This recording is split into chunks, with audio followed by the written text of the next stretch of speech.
Idan wannan ne farkon zuwanka wannan tasha, ka danna subscribe sannan ka danna ƙararrawa domin sanar da ku sababbin shirye-shiryenmu da zarar mun ɗora. Kamar yadda kuka sani, a kullum cikin kowane lokaci komai yana iya canjawa.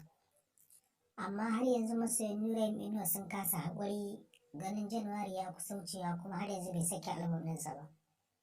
Bugu da ƙari da bai faɗa musu ranar da zai saki album ɗinsa ba.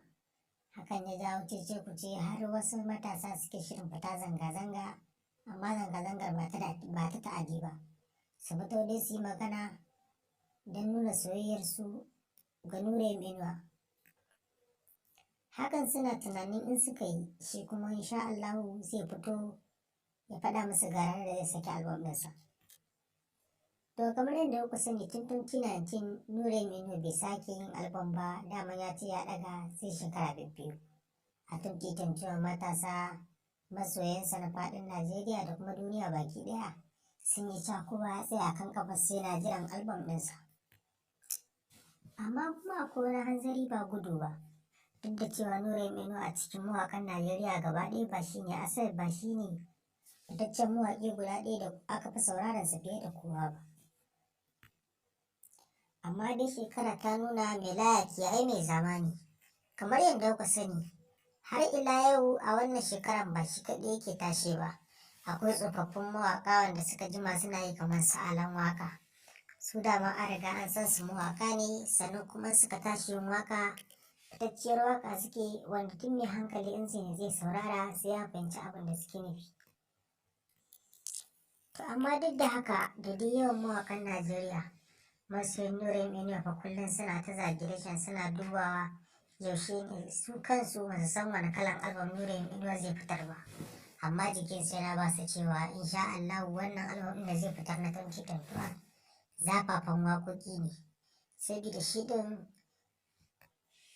ya wuce duk wani mataki a baya da zai yi don ganin ya ɓata masoyansa. A yanzu shi ɗamarar da ya ɗaura kawai tafiyar da za a yi da masoya za a yi. Don ya faranta ran masoyansa yake so ya cire album. Amma duk da jerin mawaƙan da za su yi waƙa a 2021, har ila yau dai bincike ya nuna ba wani mawaƙi a arewacin Najeriya da ake bukin ɗin waƙoƙinsa ana Allah Allah suke saboda Nurain Inuwa. Duk da su ma sauran mawaƙa suna da fans ɗinsu bila adadi. Amma shi nashi an riga an yi ƙiyasi sama yake da na kowaye. Amma duk da hakan bai sa abokan sana'arsa sun jawo shi ba. Saboda kowane mawaƙi yana da lokacinsa. Kafin lokacin Nurain Inuwa akwai mawaƙa da dama da suka zo suka yi waƙa suka tafi.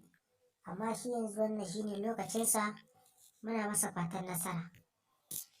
Ga masoyan Nurain Inuwa da kuma Alan Waƙa, ku kasance da wannan tasha tamu, ma'ana ku danna subscribe sannan ku danna ƙararrawa, ku danna like domin sanar da ku sababbin shirye-shiryenmu da zarar mun ɗora. A shirinmu na gaba da za mu ɗora muku a wannan tasha, za mu faɗa muku asalin makasudin abin da yake faruwa da kuma shirye-shiryen da Nurain Inuwa yake ganin ya faranta masoyansa. Ku yi sharing wannan bidiyon ga sauran 'yan uwa da kuma WhatsApp group naku. Saboda in akwai masoyan Nurain Inuwa na lungu su ma kar a bar su a baya. Kada ka manta ka danna subscribe sannan ka danna ƙararrawa domin sanar da ku sababbin shirye-shiryenmu da zarar mun ɗora.